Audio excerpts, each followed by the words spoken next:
صحیح بخاری حدیث نمبر 116۔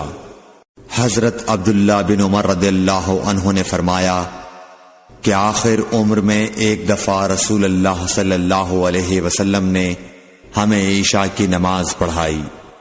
جب آپ نے سلام پھیرا تو کھڑے ہو گئے اور فرمایا کہ تمہاری آج کی رات وہ ہے کہ اس رات سے 100 برس کے آخر تک کوئی شخص جو زمین پر ہے وہ باقی نہیں رہے گا۔ صحیح بخاری حدیث نمبر 117۔ حضرت عبداللہ بن عباس رضی اللہ تعالی عنہ فرماتے ہیں کہ ایک رات میں اپنی خالہ میمونہ بنت حارث زوجہ نبی کریم صلی اللہ علیہ وسلم کے پاس گزاری، اور نبی کریم صلی اللہ علیہ وسلم اس دن ان کی رات میں انہی کے گھر تھے۔ آپ صلی اللہ علیہ وسلم نے عشاء کی نماز مسجد میں پڑھی، پھر گھر تشریف لائے اور 4 رکعت نماز نفل پڑھ کر آپ سو گئے۔ پھر اٹھے اور فرمایا کہ ابھی تک یہ لڑکا سو رہا ہے یا اسی جیسا لفظ فرمایا۔ پھر آپ نماز پڑھنے کھڑے ہو گئے اور میں بھی وضو کر کے آپ کی بائیں جانب کھڑا ہو گیا، تو آپ صلی اللہ علیہ وسلم نے مجھے دائیں جانب کھڑا کر لیا۔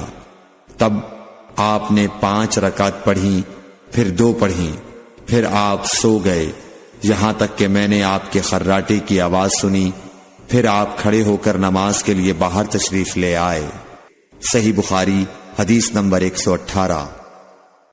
حضرت ابو ہریرہ رضی اللہ تعالی عنہ کہتے ہیں کہ لوگ کہتے ہیں کہ ابو ہریرہ بہت حدیثیں بیان کرتے ہیں، اور میں کہتا ہوں کہ قرآن میں 2 آیتیں نہ ہوتیں تو میں کوئی حدیث بیان نہ کرتا۔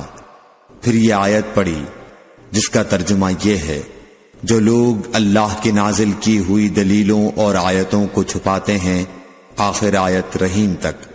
واقعہ یہ ہے کہ ہمارے مہاجرین بھائی تو بازار کی خرید و فروخت میں لگے رہتے تھے، اور انصار بھائی اپنی جائیدادوں میں مشغول رہتے، اور ابو ہریرہ رسول اللہ صلی اللہ علیہ وسلم کے ساتھ جی بھر کر رہتا، تاکہ آپ کی رفاقت میں شکم پوری سے بھی بے فکری رہے، اور ان مجلسوں میں حاضر رہتا جن مجلسوں میں دوسرے حاضر نہ ہوتے، اور وہ باتیں محفوظ رکھتا جو دوسرے محفوظ نہیں رکھ سکتے تھے۔ صحیح بخاری حدیث نمبر 119۔